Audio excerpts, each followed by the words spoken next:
तर मग मालिकेच्या आजच्या भागामध्ये आपण पाहणार आहोत आता खूप छान असा मेकओव्हर सायलीने केलेला असतो आणि सायली आता नाराज झालेली आहे हे सुद्धा आता इथे अर्जुनला कळलेलं असतं। म्हणूनच अर्जुन सायलीला मस्का लावण्यासाठी बरेच प्रयत्न करत असतो आणि तो म्हणत असतो की माझी बायको रागवली ना तर बाबा बघायलाच नको, तिला ना काय होतं याचा विचारसुद्धा तुम्ही लोक करू शकत नाही। बापरे बाप, भयंकर असा प्रकार ना घडत असतो।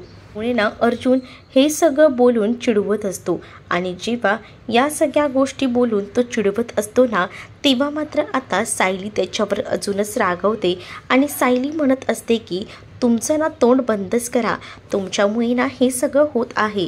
तर दुसरीकडे मात्र तुमचं माझ्याकडे लक्ष कुठे असतं, जर लक्ष असलं असतं तर या सगळ्या गोष्टी झाल्याच नसत्या ना। अस्मिता आणि त्याचसोबत कल्पना तर आता अर्जुनकडे पाहत असतात। अर्जुनची आता जी काही रोमॅन्स करण्याची पद्धत असते ना एकदम युनिक अशी, ती मात्र एकदमच हसण्यासारखी असते। म्हणजेच आता ज्या वेळेला तो सांगत असतो की माझी बायको ही अशीच आहे, खरं तर ना तिला राग खूप जास्त येतो, तिच्या या नाकाच्या शेंड्यावरच राग असतो। मग आता कधी कधी ना असं होतं ना की हा राग ना मला सहनही होत नाही आणि मग माहिती आहे का बाबा मला ना चक्कर येते, आताही ना मला तसंच होतंय, एकदमच ना असं चक्कर आल्यासारखं वाटतंय। मला असं वाटतं ना की डॉक्टरांना बोलवायला हवं, नाहीतर मी इथेच आहे ना असं चक्कर येऊन पडून जाईल। असं काहीसं मुद्दामूनच आता जो अर्जुन आहे तो बोलत असतो। अर्जुन ज्या वेळेला या सगळ्या गोष्टी बोलतो तेव्हा मात्र आता सायली पाहतच राहते। सायलीच्या लक्षात येतं की अर्जुनची नाटकं चाललेली आहेत। मग आता अर्जुन सांगत असतो की बाबा लवकर बोलवा डॉक्टरांना, मला काही नाही जमत आहे आता, मला बहुतेक नाही ते चक्कर येईल। आणि असं बोलून तो चक्कर येऊन पडण्याचं नाटकच तिथे करत असतो। त्याच वेळेला आता प्रताप त्याला सावरतात, पण इकडे मात्र आता सायलीनं माफ केलेलं असतं। सायलीने माफ केल्याबरोबर आता कल्पना आणि त्याचसोबत अस्मिता हे तर पाहतच राहतात। तर सायली म्हणत असते की जा तुम्ही रूममध्ये फ्रेश व्हा, मी तुमच्यासाठी छानशी कॉफी घेऊन येते, असं देखील ती आता म्हणू लागते। आणि जेव्हा या सगळ्या गोष्टी ती बोलते ना तेव्हा मात्र आता इकडे घरातले जे आहेत तर सायली अर्जुनकडे पाहतच असतात। पण दुसरीकडे आता पाहायला मिळतं की सायली अर्जुनने तर आता रोमॅन्सची मर्यादा पार केलेली असते। म्हणजेच खरं तर ना अर्जुन म्हणत असतो की मला ना नको आहे कॉफी वगैरे काहीच, खरं तर ना मला खूप बरं वाटतंय, आज आहे ना मी फ्रेश झालेलो आहे तुझा हा लुक पाहूनच, त्यामुळे मला आज कॉफी काहीच नको, फक्त तुला बघत राहावं असं वाटतं, चल ना आपण बेडरूममध्ये जाऊया, मला ना माझा लाल टी शर्ट भेटत नाहीये। मुद्दामूनच अर्जुनने आता सायलीला बेडरूममध्ये नेलेलं असतं आणि त्याच वेळेला घरातले तर सगळीजण आता या दोघांकडेही पाहत असतात। तर कल्पनाला प्रताप म्हणतात की बघितलंस का, आपण ह्याला म्हणत होतो की हा रोमॅन्स करत नाहीये आणि करायला लागला तर बघ डायरेक्ट बायकोला रूममध्ये घेऊनच गेला, काही खरं नाही बाबा आता ह्यांचं, असं देखील प्रताप कल्पनाला बोलूनच आता हसत असतात। तर अस्मिताला सुद्धा सायली आणि अर्जुनचा हा बॉन्ड पाहून खूप जास्त आनंद झालेला असतो। दुसरीकडे आता प्रियाची निर्दोष सुटका झालेली आहे हे बघूनच खूप जास्त आनंद हा अश्विनला झालेला असतो आणि अश्विन तिला म्हणत असतो की प्रिया अभिनंदन, तू कायमची सुटलेली आहेस, आज आपण दोघंही जण घरी जाऊया। मग दुसरीकडे मात्र आता प्रियाला घरी जायचं असतं, कोणतं तर तिला जायचं असतं ते म्हणजे सुभेदारांच्या घरात। पण आता इकडे मात्र अश्विनला तिला सुभेदारांच्या घरात घेऊन जायचं नसतं, ती अश्विनचे आभार मानत असते आणि अश्विनला म्हणत असते की अश्विन आज तुझ्यामुळे माझी इथून सुटका झालेली आहे, आज जर तू माझ्यासोबत नसला असतास ना तर माझं काय झालं असतं, असं देखील ती आता म्हणत असते। आणि त्याच वेळेला अश्विन तिला म्हणतो की आपण आता त्या घरात नाही जाणार आहोत। अश्विनला ती म्हणते की तू असं का म्हणतोय, पण अश्विन म्हणतो की ज्या वेळेला तू एवढ्या मोठ्या संकटात होतीस त्यावेळेला तुला कोणीही वाचवायला आलं नाही, मग आता त्या घरात का जायचं नाही, मी त्या घरात बिलकुलही जाणार नाही आहे, मला मुळात तुला त्या घरात घेऊनच जायचं नाही आहे, असं देखील अश्विन बोलू लागतो। त्याच वेळेला प्रिया म्हणते की काही मूर्ख माणूस आहे हा, त्या सुभेदारांच्या घरात जाण्यासाठी त्यांची प्रॉपर्टी हडप करण्यासाठी मी बरेच प्रयत्न केले आणि आता हा सरळ म्हणतोय की त्याला या घरातच जायचं नाही आहे, काही मूर्ख माणूस आहे हा, मी आता काय करू, असा प्रश्न आता तिला पडलेला असतो। आणि ती खूप जास्त टेन्शनमध्ये अडकलेली असते. तर तिला आता कळत नसतं की या अश्विनला कसं समजवायचं, कारण हा अश्विनी ना एकदमच मूर्खासारखा वागत असतो आणि त्या गोष्टीचाच तिला खूपच जास्त राग आलेला असतो. तर दुसरीकडे मात्र या सगळ्या गोष्टी तर घडत असतातच, पण आता अर्जुन जो आहे तो सायलीला म्हणत असतो की काय गं बायको, तुला असं कसं वाटू शकतं की मी एका दुसऱ्या मुलीकडे एका वेगळ्याच गोष्टीकडून बघत आहे, तुला माहिती आहे ना माझं काय आहे ते. तर आता सायली म्हणत असते की काय. त्यावर अर्जुन म्हणतो की आज आली होती एक मुलगी, पण आहे ना तुला सांगू तिने एवढी होती बघ, माझ्या खांद्याला लागत होती आणि तुझ्यासारखी नव्हती, तुझ्यापेक्षा लय भारी होती. आणि त्यासोबत तिने ना असा शॉर्ट ड्रेस घातला होता. त्या शॉर्ट ड्रेसमध्ये असणारं तिचं ते रूप खरंच खूप एकदम झक्कास दिसत होतं आणि इतकं भारी जो काही लूक दिसत होता ना तिचा, एकदम मस्तच असं देखील आता म्हणत असतो. आणि त्याच वेळेला आता या सगळ्या गोष्टी जेव्हा आता अर्जुन म्हणतो ना, तेव्हा मात्र आता ही खरं तर खूपच जास्त चिडलेली असते. पण त्याच वेळेला आता सायली जेव्हा अर्जुनकडे रागवून बघते, तेव्हा आता अर्जुन सायलीकडे बघून हसत असतो. तर इकडे आता जी प्रिया असते ती मात्र अश्विनला सांगत असते, अश्विन तुझं काहीतरी चुकतंय बघ, म्हणजे आपल्या घरातले हे आपले आहेत ना, मग आपण ते घर सोडून कसं जायचं. आणि मला माहिती ना, मी निर्दोष म्हणून जेव्हा घरी जाईन ना तेव्हा नक्कीच सगळीजणं माझा स्वीकार करतील. खास करून ना आई खूप जास्त खुश होतील बघ, मी तुला सांगते, कारण आईंचं माझ्यावर खूपच जास्त प्रेम होतं. ती कल्पनाबद्दल इथे बोलत असते. तिला असं वाटत असतं की कल्पना तिला ॲक्सेप्ट करेल, पण हा तिचा भ्रम असतो, हे तिला कळत नसतं. अश्विनला ती समजावते आणि म्हणते की प्लीज आपण काही झालं तरी घरी जायचं, कारण घरातली सगळेच जण माझ्या जवळचे आहेत आणि मी असं त्यांना सोडू शकत नाही. असं देखील प्रिया जी आहे ती आता अश्विनला बोलत असते आणि त्याच्यासमोर रडून दाखवते. त्यावर अश्विनही आता तिच्यासोबत यायला तयार होतो. म्हणजेच अश्विन बोलतो की ठीक आहे, तू म्हणतेस ना, मग आपण जाऊया. आणि त्याच वेळेला आता या सगळ्या गोष्टी होतात ना, तेव्हा प्रियाही खूप होते खुश. तर दुसरीकडे आता अर्जुन जो आहे तो खरं तर सायलीची मजा घेत असतो आणि सायलीला हे माहीत नसतं. त्यामुळे सायली ही जी आहे ती खरं तर खूपच जास्त रागवलेली असते. तो मुद्दामून त्या कामावर आलेल्या मुलीचं कौतुक करत असतो. त्यामुळे आता सायली एकदमच लालबुंद होते. आणि त्यानंतर मात्र आता सायली अर्जुनला म्हणते की म्हणजे तुम्हाला ती तुमच्या ऑफिसमध्ये आलेली ती मुलगी आवडली, तर तीसुद्धा शॉर्ट ड्रेसमधली, मग आता मी सुद्धा. असं म्हटल्यानंतर आता अर्जुन लगेचच सायलीकडे जातो आणि सायलीला म्हणतो की हे बायको, नको ग नको रागू, तुझ्याशिवाय ना मला कोणीही आवडणार नाही. तुझं रूप किती भारी, तुझे डोळे ते बोलके, त्यासोबत ही नकट्या नाकाचीच बायको मला हवी आहे. आणि तू खूप जास्त वाईट विचार करतेस ग, मी तसा नाही आहे, कामात असतो मी, म्हणून तुझे फोन रिसीव करू शकत नाही. एवढं कसलं काम असतं तुम्हाला की तुम्ही माझे कॉल रिसीव करू शकत नाहीत ते. त्यावर आता अर्जुन म्हणतो की खरंच माझ्या ना एकदम 3 केसेस सुरू आहेत, त्यामुळे प्रत्येक केसेसकडे लक्ष देणं गरजेचं आहे आणि त्यात आपलीही केस सुरू आहे. हे म्हटल्यानंतर लगेच सायली म्हणते, आपली कोणती केस, आपली केस तर सॉल्व झाली ना. त्यावर आता सायलीला तो सांगू लागतो की तन्वी लवकरात लवकर बाहेर पडण्यासाठी अश्विनच्या मदतीने बरेच प्रयत्न करते आणि तेच प्रयत्न मला सक्सेस होऊ द्यायचे नाही आहेत.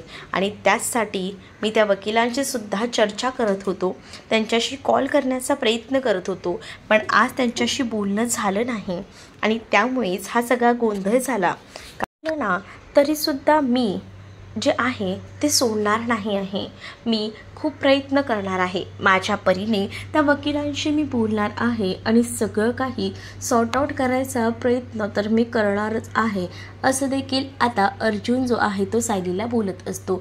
सायली म्हणत असते की ठीक आहे, तुम्ही या सगळ्याकडे व्यवस्थितपणे लक्ष द्या, मला माहिती आहे तुम्ही हे काम उत्तमरित्या कराल, त्यात काही वादच नाही.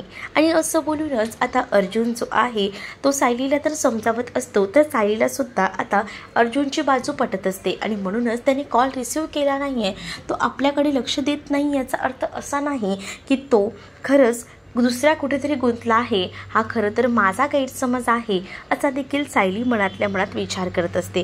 त्यानंतर सायली त्या चिठ्ठीबद्दल अर्जुनला विचारते आणि अर्जुनला म्हणते की तुम्ही ती चिठ्ठी नाही वाचलीत का? त्यावर अर्जुन म्हणतो कोणती चिठ्ठी?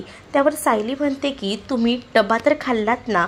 तर अर्जुन म्हणतो की हो, मी डबा खाल्ला.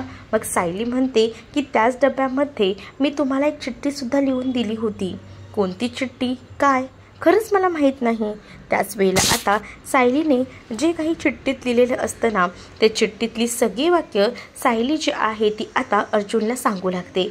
म्हणजेच मी नाही तर आपल्या बाळाने तुमच्यासाठी ती चिठ्ठी लिहिली होती आणि त्यामध्ये तुम्हाला बाळाने सरळ सरळ बाबाशी हाक मारलेली होती आणि आपण लवकरच या सगळ्याचा विचार करूया असं देखील मी त्या चिठ्ठीत लिहिलेलं होतं. आणि ही गोष्ट जेव्हा आता अर्जुनला समजते ना, तेव्हा अर्जुन खूपच जास्त रोमॅन्टिक होतो.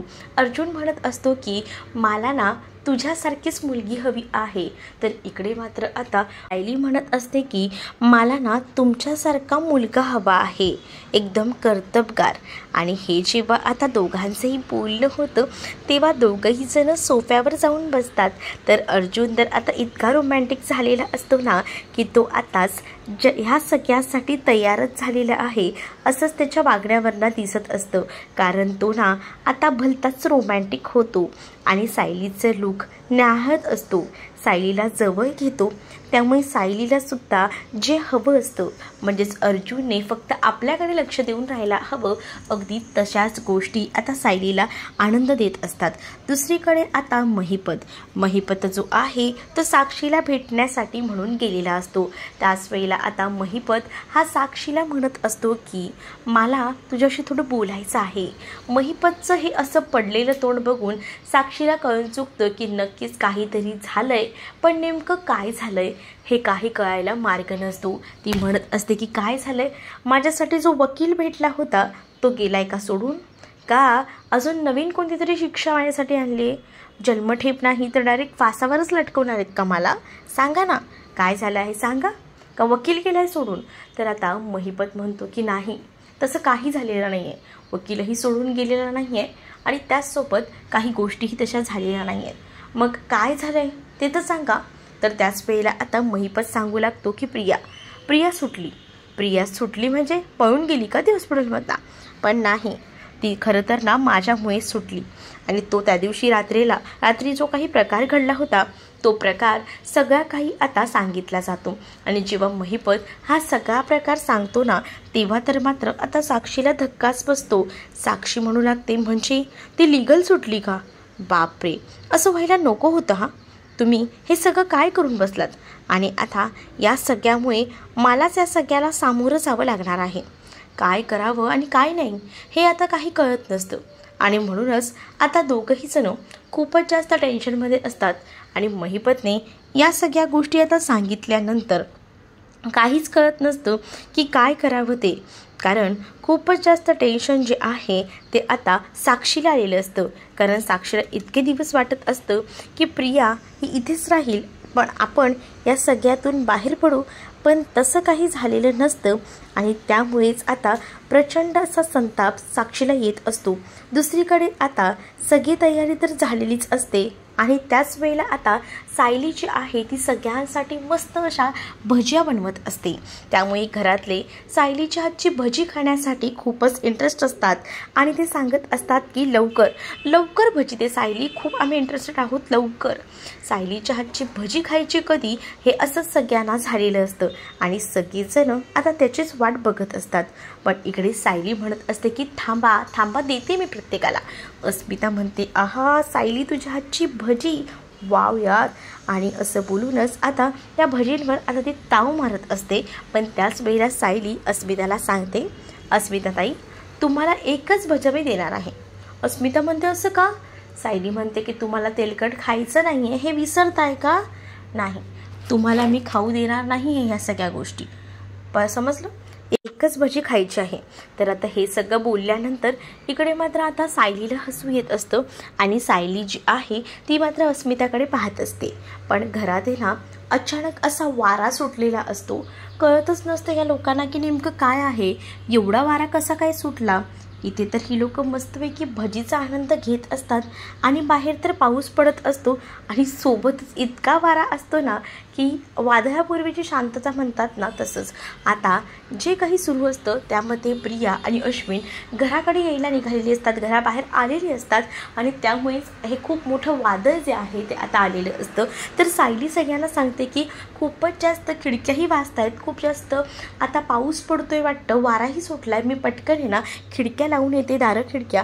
आणि असं बोलून आता सायली पुढे पुढे जातच असते. तर इकडे अश्विन प्रियाला घेऊन घरी येत असतो आणि त्याच वेळेला आता सायली दरवाजावर जाणार आणि समोरच प्रिया आणि त्याचसोबत अश्विन तिथे येऊन हजर राहिले. हा एकच पॉईंट झालेला असतो आणि जेव्हा हा एकच वेळ होतो ना तेव्हा मात्र आता सायली समोर असलेल्या जेव्हा प्रियाला बघते तेव्हा ती प्रचंड संतापते आणि ती तिला तिथेच उभं राहायला सांगते.